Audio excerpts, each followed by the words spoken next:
कितने आकाशीय पिंड चक्कर लगा रहे हैं? 9। अतः तुम्हारी डेफिनेशन में ये ग्रह बोलेंगे ना कि नहीं बोले जाएंगे? और ये कौन कौन ग्रह है? तो देखो ये ऑर्डर में लिखा हुआ है। सूर्य के सबसे नजदीकी ग्रह है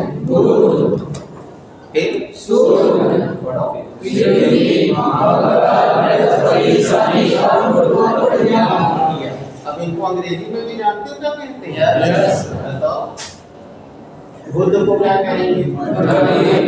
मरकरी। बताओ शुक्र को? वेनस। बताओ पृथ्वी? मंगल को? मार्स। बोलो बृहस्पति को? जुपिटर। अरे बोलो शनि को? सैटर्न। बोलो अरुण को? यूरेनस। और अब चूंकि 9वें ग्रह पर विवाद हो गया है और अब उसे हटा दिया गया है, अब माना जा रहा है 8। ठीक है? तो ये आपके ग्रह हो गए, सबके नाम बता दिए। क्लियर हो गया? तो सबसे नजदीकी कौन सा है बेटा? यानी मरकरी। अब कोई डाउट तो नहीं है? चल बेटा, अब ये जो 9 ग्रह आप देख रहे हो, चाहे 8 ग्रह कहो, जो भी कह लो, क्योंकि हमने कहा ना एक ग्रह पर विवाद हो गया है। अब कुछ साइंटिस्ट उसके पक्ष में भी हैं, अब कुछ पक्ष में भी हैं। तो अभी पिछले साल में क्लियरिफाइड कर दिया गया कि ज्यादातर लोगों ने कह दिया नहीं माना जाएगा, तो 8 माना जाएगा। जबकि हमारे धर्म ग्रंथ में 9 ही ग्रह है। देखना पूजा पाठ में 9 ग्रह पूजा की जाती है। तो कभी ये सब खाली समय में बतियाने वाली चीजें हैं, तो आपको विश्वास हो जाएगा कि आपका जो हिंदू धर्म है वह साइंटिफिक 100% साइंटिफिक तौर तरीका है। जो नहीं जानता है वो वहां छुड़ाता है या उसको छोड़ देता है। तो हम अभी उस विषय पे बात नहीं कर रहे हैं, लेकिन ये 9 ग्रह हैं। क्लियर हो गया? अब ये 9 ग्रह किसकी परिक्रमा लगा रहे हैं? सूर्य की। तो देखो इसमें जो बुध है ना बेटा, वह जितनी दूरी पर है उतनी दूरी के दीर्घवृत्ताकार मार्ग में सब ध्यान दिए। दीर्घ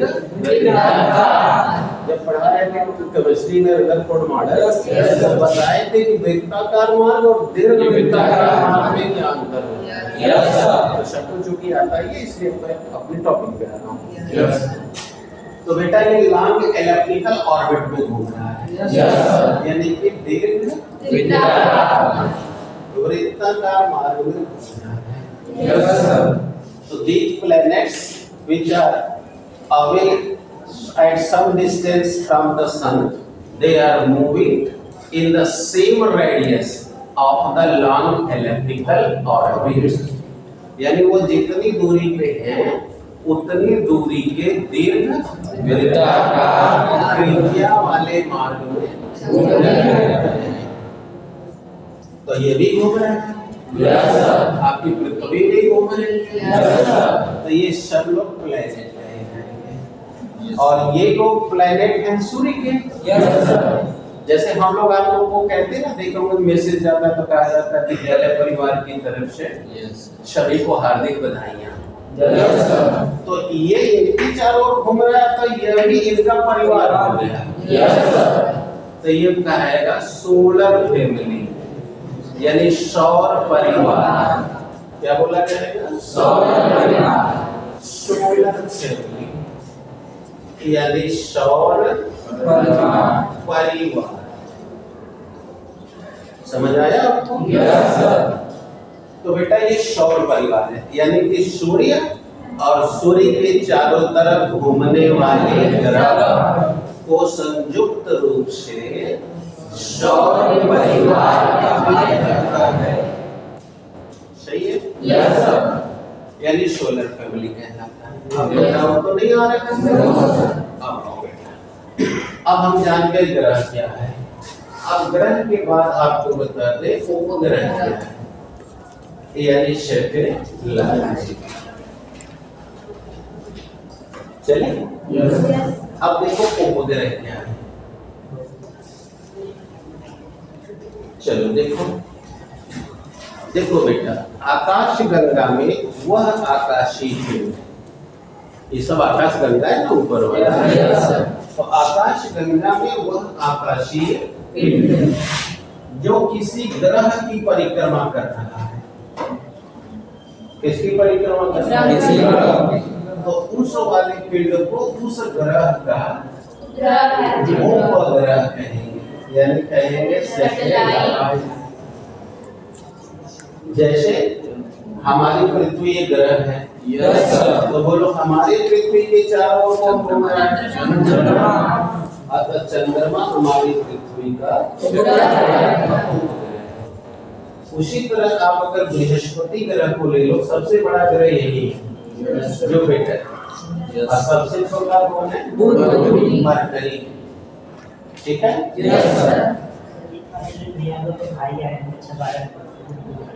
बुला लीजिए। हाँ ऊपर होगा, चाहे इधर उधर पड़ रहा होगा, देख लीजिए। चले बेटा? तो आप जो बृहस्पति ग्रह है उनके 4 आकाशीय पिंड हैं जो इनकी परिक्रमा कर रहे हैं। ये देख रहे हो चित्र में? तो इसका मतलब कि बृहस्पति के कितने उपग्रह हो गए? 4। आगे अब ये बताओ, हम नहीं छोड़े हैं, ये लोग अपने से नेचर में ऑलरेडी थे। अगर हमारे पृथ्वी का केवल एक उपग्रह है चंद्रमा, बृहस्पति के 4 चंद्रमा है। अगर हम सबका नाम चंद्रमा ही रखें तो कौन चंद्रमा है? लेकिन यीशु चंद्रमा नहीं है, यीशु सैटेलाइट है, यानी वो उपग्रह है। ज्योतिष भाषा में हम कह देते हैं कि पृथ्वी का एक चंद्रमा होता है और जुपिटर के 4 चंद्रमा होते हैं। लेकिन परिभाषा क्या है कि जो आकाशीय पिंड ग्रह की चक्कर लगाएगा वह उस ग्रह का उपग्रह। और अब इसमें भी ध्यान दीजिए कि वह उपग्रह भी स्वयं के प्रकाश से प्रकाशित है, वो भी प्रकाशित होगा तारे के प्रकाश, जैसे ग्रह प्रकाशित हो रहा है। अब समझ आ रहा है? जैसे आपकी पृथ्वी में क्या स्वयं का प्रकाश है? अभी सूर्य भगवान का प्रकाश आ रहा है तो आपका तो दिन हो गया, और फिर सूर्य प्रकाश इधर आना बंद हो जाएगा तो आपका रात हो गया। वैसे ही हमारे चंद्रमा पर भी सूर्य का ही रोशनी पहुंच रहा है। अब देखो यहाँ जरा देखो तो तुम्हें थोड़ी सी बात समझ में आ जाएगी। ये देखो सूर्य है, ये देखो हमारी पृथ्वी यहाँ घूम रही है, और ये देखो पृथ्वी के नीचे चंद्रमा घूम रहा है। तो अगर सूर्य और चंद्रमा के बीच में पृथ्वी आ जाए तो बोलो पृथ्वी ने प्रकाश रोक दिया, चंद्रमा को प्रकाश पड़ना बंद हो गया। नहीं हो गया चंद्रमा। आ रहा है समझ में? और अगर ये चंद्रमा घूमते हुए आ जाए यहाँ, यानी पृथ्वी और तारे के बीच में, तारे और पृथ्वी के बीच में, समझ में आ गया? तो बताओ अब ये जब बीच में आ जाएगा तो अब आपको सूर्य दिखना बंद हो जाएगा। तो आप कहते हैं सूर्य, यानी आप झूठे बोल रहे हो। आपको ग्रहण लगा है, सूर्य को थोड़ा लगा है, लेकिन आप जो देखते हो वो बोल देते हो। कहते हैं सूर्य नहीं दिख रहा है, तो क्या करें? सूर्य को नहीं दिख रहा, अब दिख तो तुम नहीं रहे हो। अंडरस्टूड मी? जैसे कोई तुम्हारा मित्र है, कई दिन के बाद दिखाई दिया, तो तुम क्या करते हो? कहाँ थे भाई? कहते हो ना?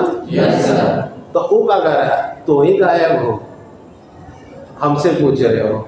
इसका मतलब उसने तुमको नहीं देखा, तो ये मतलब तो भी कह सकता है ना तुम कहाँ गए हो। राइट है? लेकिन ऑब्जर्वर कौन है? ऑब्जर्वर को जो दिखेगा वो कहेगा। तुम उसको लिए परेशान थे तो तुम कह रहे हो भैया कहाँ थे गए? हम परेशान है सूर्य के लिए, तुम कहे सूर्य संकट में पड़ा हुआ है। यानी ये हो गया सोलर इक्लिप्स। ठीक है बेटा? तो जान लो उपग्रह भी किसे कहा जाएगा? अब देखो बेटा, एक उपग्रह और है जिसे हम लोग कहते हैं कृत्रिम उपग्रह। तो ये वाला उपग्रह ह्यूमन मेड होता है, मतलब मानव द्वारा निर्मित होता है। और चूंकि हम इस उपग्रह को लॉन्च करके पृथ्वी की ऑर्बिट में भेजते हैं कि जाओ और पृथ्वी के चारों ओर घूमो, तो बताओ पृथ्वी को ग्रह चारों ओर जो घूमेगा उसे उपग्रह कहते हैं। इसलिए ये भी उपग्रह है, लेकिन ये हमारे द्वारा बनाया हुआ है, इसीलिए ये चंद्रमा हम नहीं बना रहे हैं, चंद्रमा नेचर में, इसलिए वो नेचुरल सैटेलाइट। और इस सैटेलाइट से आपको संचार की या बहुत सारी सुविधाएं मिल रही हैं। जैसे आप मोबाइल से बात कर रहे हैं, घर में टीवी प्रोग्राम देख रहे हैं, मौसम की भविष्यवाणियां हो रही हैं, पता है ना? क्या से 3 दिन बाद तूफान आएगा, ये कैसे पता चल गया? ऊपर में भगवान आके बताए जाते हैं मोदी जी को कि मोदी जी जाने तूफान आएगा, अपन बचाव कर दीजिए, ऐसा क्या? वो तो साइंटिस्ट बताता है ना, और वो कौन बताता है? सैटेलाइट। यानी उसमें मौसम विभाग की मशीन लगी हुई है, वो फोटो खींच करके हमारे वैज्ञानिक को बता रहा है, वैज्ञानिक ऑब्जर्व करके उसका टाइमिंग, उसका वेलोसिटी बता रहा है और बता के कैलकुलेट कर रहा है कि ये इतनी वेलोसिटी से चल रहा है तो कितना टाइम में आके टकराएगा, तो वो उसके अनुसार पास करता है। अब समझ में आ गया आप लोग? आप बताइए, इतना में कोई प्रॉब्लम? No sir. अब चलिए बताता हूँ मेटर क्या है, यानी उल्का पिंड। अब कोई डाउट तो नहीं आ रहा है?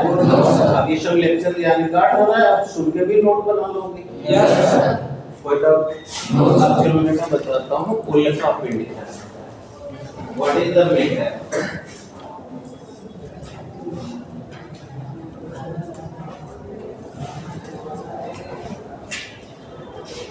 देखो बेटा, उल्का पिंड क्या होता है, तो पहले तो ध्यान से समझो इसके बारे में। तुम्हें दिन में नहीं, रात में उल्का गिरने का अनुभव होता है, लेकिन ये घटना एक खगोलीय घटना है, आकाश में घटने वाली घटना है, और ये घटना हमेशा 24 घंटा हो रही है, लेकिन तुम्हें वो घटना रात में दिखती है, दिन में नहीं दिखती। अब आप कहोगे सर ऐसा क्यों बात है कि दिन में नहीं दिखता? तो पहले जानो कि दिखा कब, सही है? Yes sir. देखो पहले ये समझो, रात्रि तुम तब कहते हो जिस एरिया में तुम रह रहे हो उधर सूर्य का प्रकाश आना, तो तुम कहते हो कि रात हो। Yes sir. बताओ प्रॉब्लम? No sir. अब गर्मी का दिन हो, क्योंकि अब तो जाड़ा पड़ रहा है, अब तो पूरा भी पड़ा है, तो जाड़े में तो छत पे सोओगे नहीं।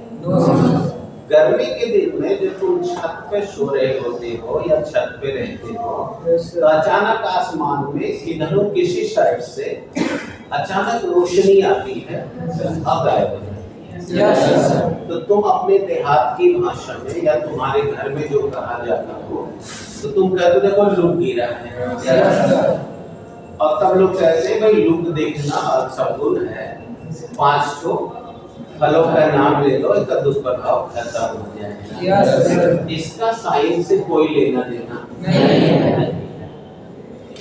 तुम्हारे शब्दों के नाम लेने से कुछ नहीं होगा, क्योंकि यह एक खगोलीय घटना है जो हमेशा होती रहती है।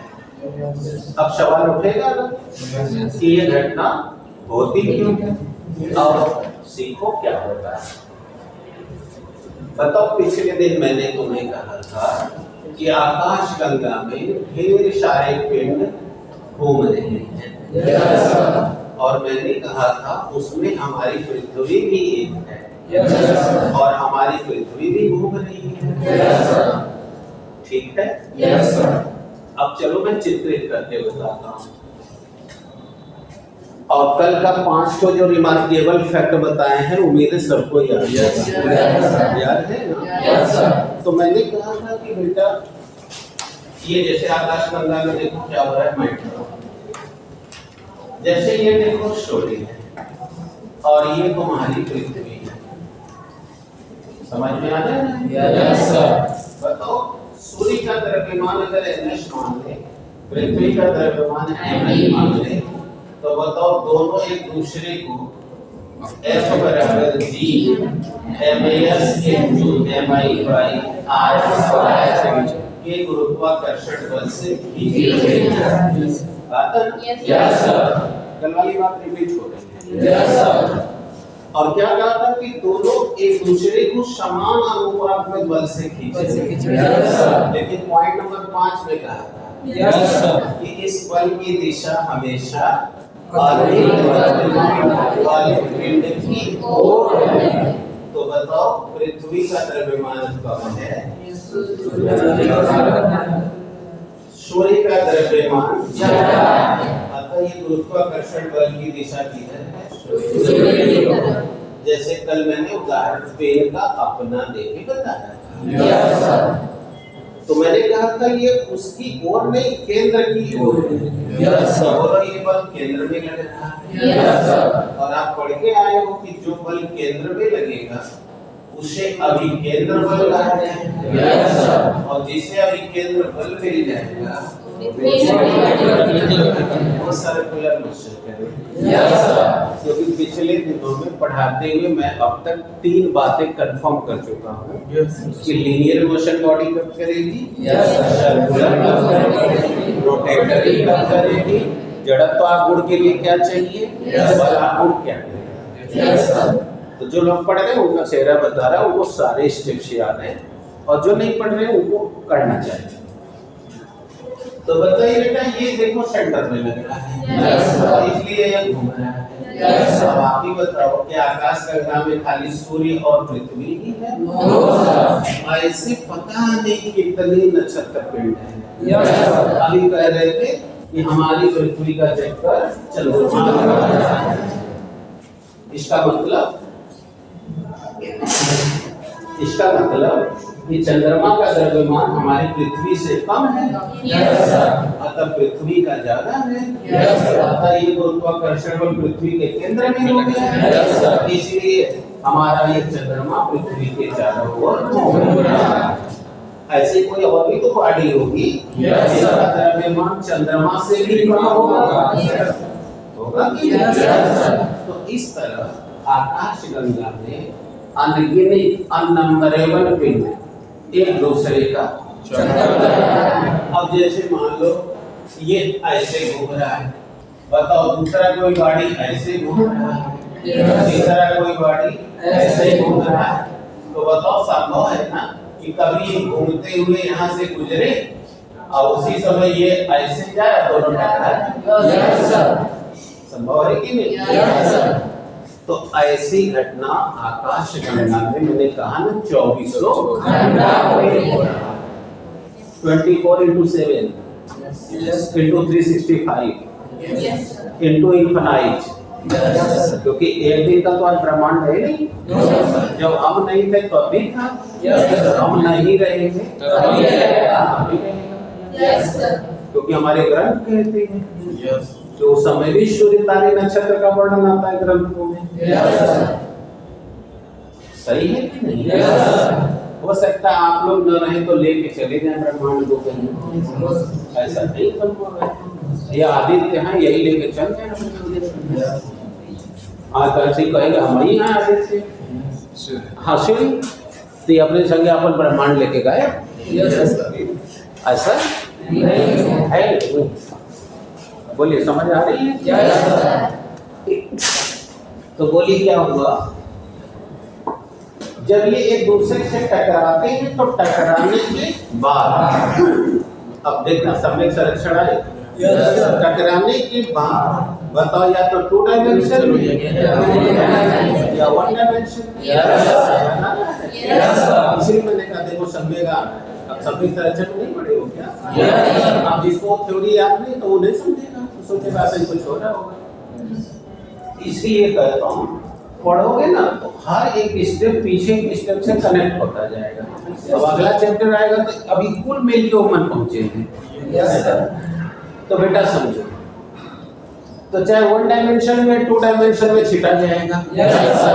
अब तुम उस दिन प्रैक्टिकल करके देखो 2 डायमेंशन में जाएगा तो दोनों लंबवत एक दूसरे पे जाएंगे। Yes, sir. अब जाएंगे तो बताओ ये संभव है ना कि यहाँ से टकरा के दूसरे के फील्ड में चला जाए? Yes, sir. अब उससे ग्रुप उसके द्वारा सेंटीमीटर फोर्स पा के वो ही का चक्कर मारे। Yes, sir. तो ऐसे ही कोई आकाशीय Field. अगर टकरा कर पृथ्वी के गुरुत्व क्षेत्र में आ जाता है Yes, sir. तो पृथ्वी उसे अपनी ओर खींचने लगती है। अब आओ जरा पृथ्वी का हलचल लो, तुम्हारे पृथ्वी का क्या हलचल है?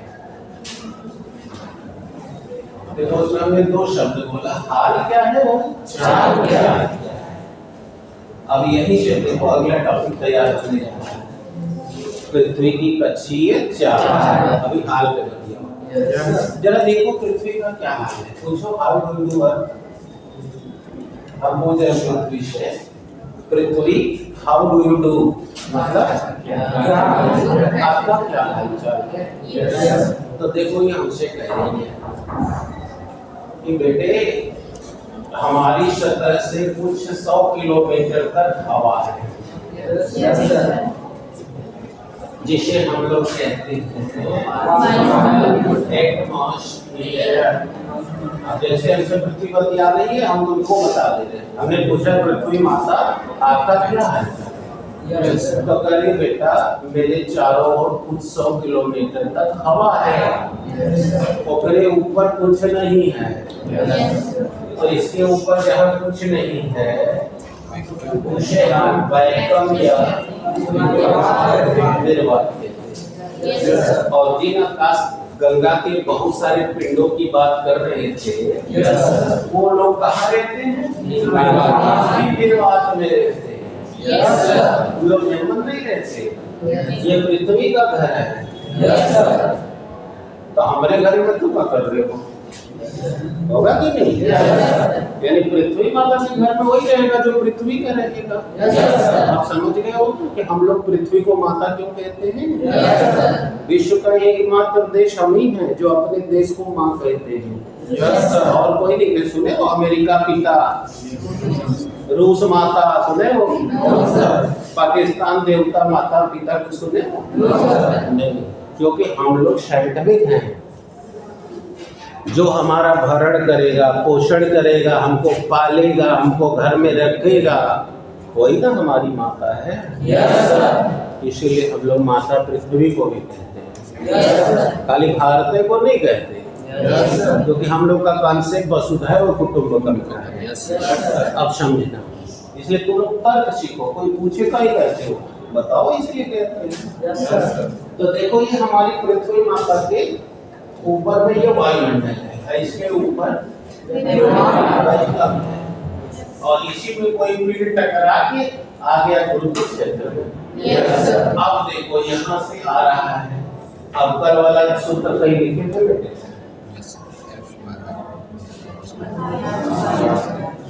याद आ गया? Yes, sir. कल बताए थे। Yes, sir. अब बताओ लगातार दूरी घटती जा रही है। Yes, sir. तो ये घटना है नहीं बढ़ रहा है। Yes, sir. बड़ी तेजी से वो आगे आ रहा है। जब उपग्रह बताऊंगा तो बताऊंगा कल्पना चावला का कैसे एक्सीडेंट हुआ था अंतरिक्ष में, तो बताऊंगा जब अभी पढ़ाऊंगा वो पढ़ाऊंगा। अब देखो और अभी जो बता रहा हूँ उसको ध्यान से सुनना, क्योंकि बड़ी मजेदार बात आने वाली है, ध्यान से सुनना। अब जैसे ये यहाँ से यहाँ लगातार आता जा रहा है, बल बढ़ने से इसका वेग धमाधम बढ़ रहा है। Yes, sir. लेकिन यहाँ तो वैक्यूम है, Yes, sir. अगर कोई एक्सटर्नल फोर्स नहीं लेकिन जैसे ही वो प्रवेश किया हवा में, तो फिर कभी साइकिल से या बाइक पर बैठे होंगे, Yes, sir. खूब तेज भगाओ, भाई उल्टा और खुल जाता है पीछे, Yes, sir. यानी विरोधी पर लग रहा है ना। Yes, sir. और तुम लोग को अब बता रहा हूँ तो ये भी बता रहा हूँ, हवाई जहाज जब हमारे फाइटर प्लेन Yes, sir. देखोगे कि हमारे एयरक्राफ्ट कैरियर समुद्र में रहते हैं, Yes, sir. और उसी पर उसका जो रनवे होता है वो मात्र 500 मीटर का होता है, Yes, sir. आधा किलोमीटर। कुछ का तो 100 है 200 मीटर तक है। और उसी पर देखना हमारा प्लेन आप उड़ान भरेगा अपनी सीमा का चक्कर लगा के, और लैंड कराते समय यूट्यूब पे जाके देखना, वो साइंस का पूरा परफेक्शन उसमें दिखेगा। वो उड़ता वर्टिकली है, और जब लैंडिंग करना होता है तो ऐसे आके ऐसे हो जाता है, ताकि हवा का जो प्रतिरोधी बल है, घर्षण बल है, याद है ना, घर्षण बल की परिभाषा में कहा था ना कि यह विरोधी बल है जो आगे बढ़ने का विरोध करे, तो वो ऐसे आ जाता है ताकि एरिया बढ़ जाए और विरोध ज्यादा हो जाए। तब ऐसे करके फिर ऐसे लैंड करता है, और उसके नीचे में हुक रहता है जिसमें इलास्टिक बैंड रहता है, और वो उसको खींच लेता है। ऐसा जरूर नहीं करो, किसी को प्रैक्टिस करता है उसका पायलट ना करे तो गिर जाएगा। इसलिए जब नहीं फंसेगा तो फिर से स्पीड बढ़ा के उड़ जाएगा, फिर दूसरी बार आ गया। समझो कुछ हुआ। वो आकाशीय पिंड जैसे ही हवा में घुसा, बताओ हवा का विरोध स्टार्ट हो गया,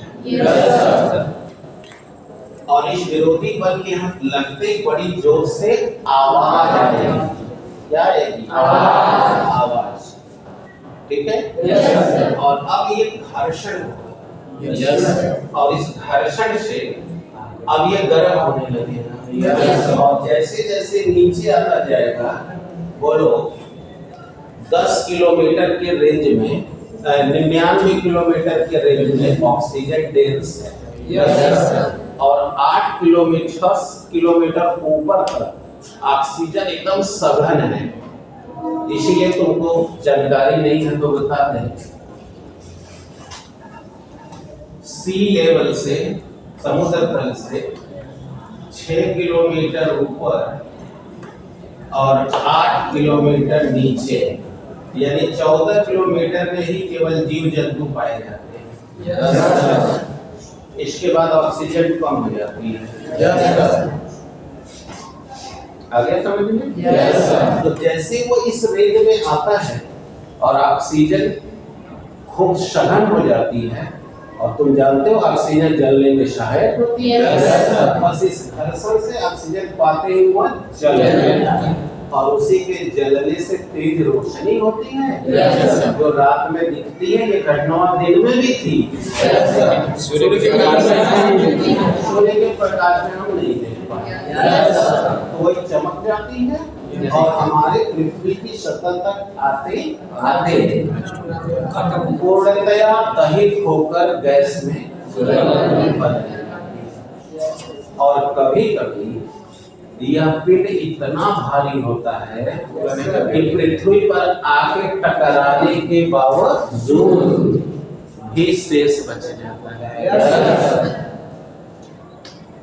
आ गया? अब इसको मैं तुम्हें दिखा भी दे रहा हूँ कि कहाँ कहाँ इसे देख सकते हो। तो पहले तो परिभाषा में समझ लो, यही वाला पिंड कह रहा था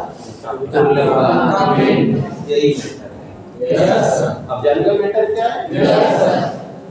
आकाश गंगा में घूमते हुए पिंड जब टकरा जाते हैं, और टकरा कर वो पृथ्वी के गुरुत्व क्षेत्र में आ जाते हैं, तो पृथ्वी उसे अपनी ओर खींचने लगती है, और जैसे ही वो निर्वात पार करके हवा के क्षेत्र में आते हैं, कि हवा के घर्षण से वह जल उठते हैं, और जलने पर चमक पैदा होती है, और पूर्णतया दहित होकर लुप्त हो जाते हैं।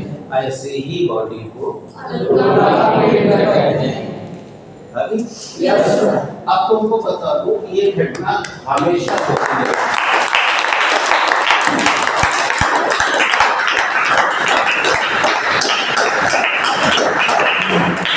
अब बेटा ये घटना कैसा होता है? हमेशा होती है, एक दो बार नहीं होता, हमेशा होती रहती है। इसलिए अब हम तुमको ये बता दें कि ये उल्का पिंड गिरते कहाँ है। क्या वो चंदौली में गिर सकते हैं? No sir. क्या बनारस गिर जाएंगे? No sir. अब हम आपसे पूछे क्यों नहीं गिरेंगे? तो आप कहोगे सर उनको पता ही शहर है।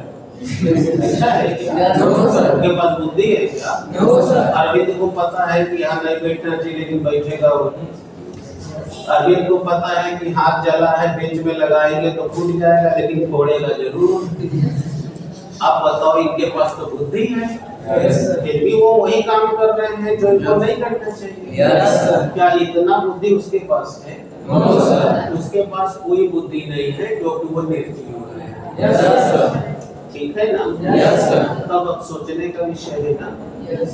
कि तब वो गिरता है तो केवल आबादी के क्षेत्र में क्यों नहीं गिरता? ठीक है? Yes sir. तो आइए जानना चाहते हैं क्यों नहीं गिरता।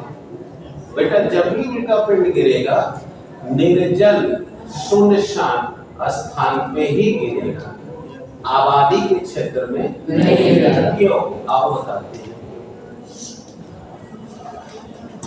देखो पृथ्वी की सतह से ऊपर जो ये वायुमंडल है, यस सर। इस वायुमंडल में जहाँ आबादी रहती है यानी कि मनुष्य रहता है, आबादी से मतलब सिर्फ मनुष्य से। मनुष्य से। तो मनुष्य अपने घरों में कल कारखाने लगाता है यस सर। और कल कारखानों से निकलने वाला धुआं हमारे घरों में खाना बनने से निकलने वाला धुआं, अरे यस सर। ये सब ऊपर जाकर आयनित होकर आबादी वाले एरिया में आयन मंडल बना देता है। Yes sir. क्या बनाते हैं? आयन मंडल। यानी आप समझ गए मैं बात कर रहा हूँ धन और आवेश का क्षेत्र बना देते हैं। Yes sir. बताओ इनके बीच में विद्युताकर्षण बल लगेगा? Yes sir. और बताया था विद्युताकर्षण बल गुरुत्वाकर्षण बल से 40 गुना ज्यादा। ठीक है? Yes sir. तो जब वो आबादी के क्षेत्र में आता है तो आबादी के ऊपर में बहुत बड़ा घना आयन मंडल रहता है। Yes sir. और उस आयन मंडल के कारण जो विद्युताकर्षण बल लगता है वह गुरुत्वाकर्षण बल से बहुत ज्यादा है अथवा वह इसे प्रतिकर्षित कर देता है। इसीलिए कहाँ जाके गिरेगा? निर्जन जगहों पे, जंगल में गिरेगा, रेगिस्तान में गिरेगा जहाँ इंसान ताकि वहाँ आयन मंडल अब समझ में आ गया ना? Yes sir. इसीलिए ऐसे जगह पे गिरता है। Yes sir. आ गया दिमाग में? Yes sir. कोई प्रॉब्लम? No sir. अब आती है बात कि इससे हमको लाभ क्या है। तो देखो हमारे जो वैज्ञानिक लोग हैं वो हमेशा सुनसान स्थानों पर भ्रमण करके वहां पर गिरने वाले पिंडों को जांच करते रहते हैं। अब जो आकाशीय पिंड जो पृथ्वी का हिस्सा नहीं है वो किसी भी जगह से टूट के गिरेगा तो बोलो उसके अंदर जो मिनरल्स होंगे, जो एलिमेंट्स होंगे, बोलो वो पृथ्वी वाले नहीं ना होंगे। इसी से पता चलेगा कि ये पिंड पृथ्वी पर गिरा हुआ किसी और जगह से आया है। अब उनके पास ऑब्जर्वेशन की लिस्ट है। Yes sir. अब उस लिस्ट में जहां जहां का जो मिनरल मिलता है उससे वो पता लगा लेते हैं कि ये मंगल से टूट के आया है, ये बृहस्पति से आया है, ये चंद्रमा से आया है। जैसे एक हमारा पुष्कर का नाम सुने होंगे। Yes sir. पुष्कर हमारे यहाँ तीर्थ स्थान है, नैमिषारण्य के पास में है। यस। और वहां पर जाओगे तो जो पुष्कर तालाब है उस तालाब का पानी तुम्हारे पृथ्वी पर पाए जाने वाले पानी से एकदम अलग है। और लोग कहते हैं कि चंद्रमा से टूट के आके गिरा है और वहां लोग जाके नहाते हैं। समझ में आ गया? तो यही सब पिंड गिरते हैं तो गिरने पर हमारे वैज्ञानिक उसको जांच करते हैं और तब वो मिशन बनाते हैं कि हम मंगल पे जाएं, चंद्रमा पे जाएं, वहां हम मिनरल्स खोजें, वहां से हमको क्या फायदा हो सकता है, क्या वहां भी आबादी बनाई जा सकती है। Yes. ये सब रिसर्च है। अब समझ में आ गया? Yes, sir. कोई डाउट्स? No, sir. अच्छा, अब इसी में एक चीज और बता दें आपको कि जो ये उल्का पिंड है जो ऊपर से गिर रहे हैं उनके अंदर पाए जाने वाले मिनरल्स हर ग्रह का और हर एक जगह का एक जैसा नहीं होता। सुने होंगे तो सुने होंगे मंगल का जमीन लाल है, Yes, sir. तुम्हारी पृथ्वी जैसा नहीं तो जाहिर है वहां के एलिमेंट्स कुछ और होंगे। Yes, sir. अब समझ में आने लगा है? Yes, sir. अब कोई डाउट है? No, sir. चलो, तो अब ये चार बॉडी समझ में आ गई कौन कौन है? Yes. सारा ग्रह उपग्रह, उल्का। अब हम लोग बतियाएंगे तो समझोगे ना क्या बात हो रही है? Yes, sir. अब हम एक चीज और बता दें और वो बड़ा ही मजेदार और रोचक वस्तु है।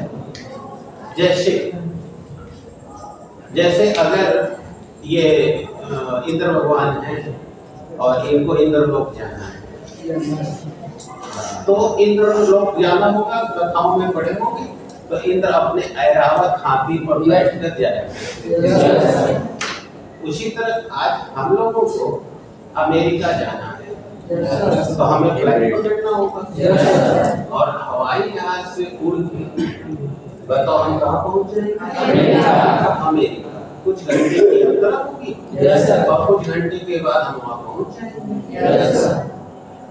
तो एक बच्चे ने सवाल किया कि सर जब पृथ्वी अपने अक्ष के परितः घूम रही है तो क्यों ना हम हवाई जहाज से ऊपर हवा में चले जाएं और पृथ्वी घूम के जब घूमेगी अमेरिका जैसे ही आएगा लैंड कर लेंगे।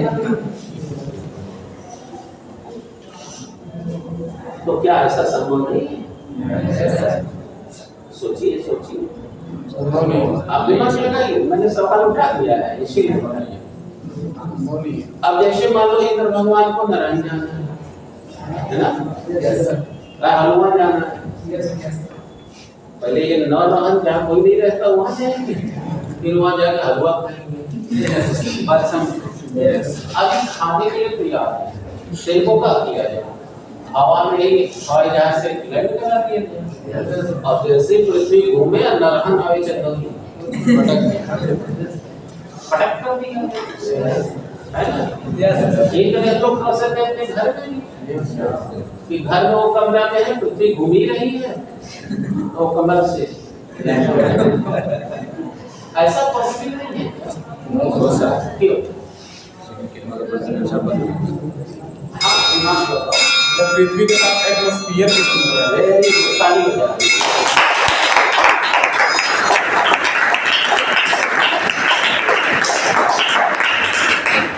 पूरी संवेग संरक्षण के कारण पृथ्वी की सतह के ऊपर जितनी चीजें हैं वो सब पृथ्वी के वेग के साथ अभी आने वाला है वेग, इसीलिए सबकी भूमिका बन रही है। वेग के साथ साथ हम क्या हैं? गतिमान। तो अगर हम ऊपर हैं तो हवा भी उतने ही वेग से पृथ्वी के साथ चल रही है जितने वेग से पृथ्वी आया। तो इसमें जो भी है वो सब चल रहा है, यानी हम भी चल रहे हैं। अगर हवाई जहाज से ऐसे किए तो हवाई जहाज भी चल रहा है। तब आप कहोगे सर तो हवाई जहाज बढ़ कैसे रहा है? रिलेटिव स्पीड से, सापेक्ष चाल से। जो आपने कभी तीसरे चैप्टर में फिजिक्स में पढ़ा है कि जब दो वस्तुएं एक ही दिशा में या मिलकर एक दिशा में चले तो एक ही दिशा में चलेंगी तो बोलो उनका वेलोसिटी बढ़ जाएगा।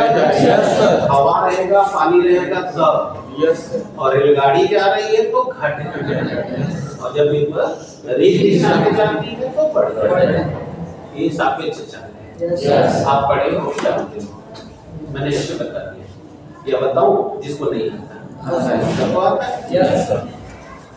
चलो बहुत अच्छी बात है। आता है बहुत अच्छी बात है, नहीं आता तो आप बताओगे तो बताएंगे क्योंकि ये आप पढ़ के आए होंगे सापेक्ष चाल। और ये अभी नहीं पढ़े हो, कक्षा 9 से पढ़ रहे हो।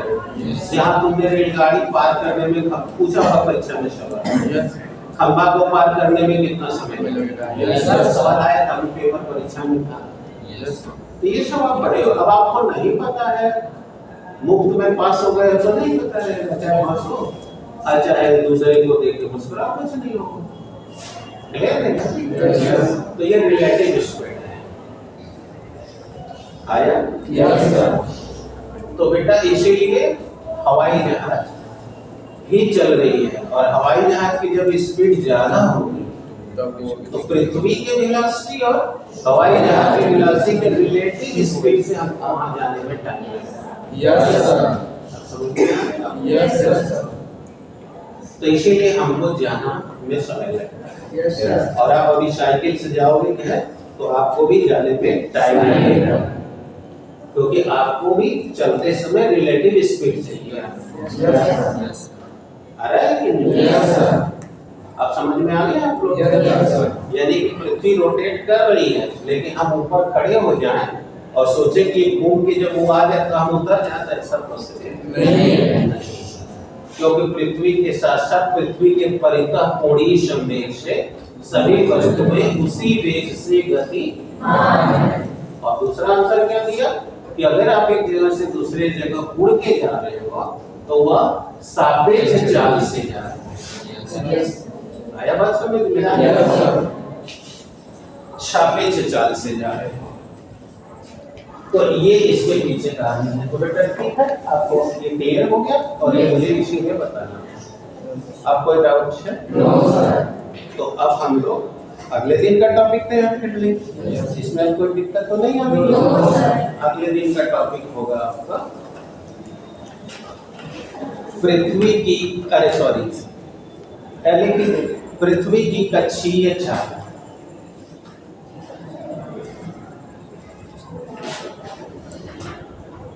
पृथ्वी की कक्षीय चाल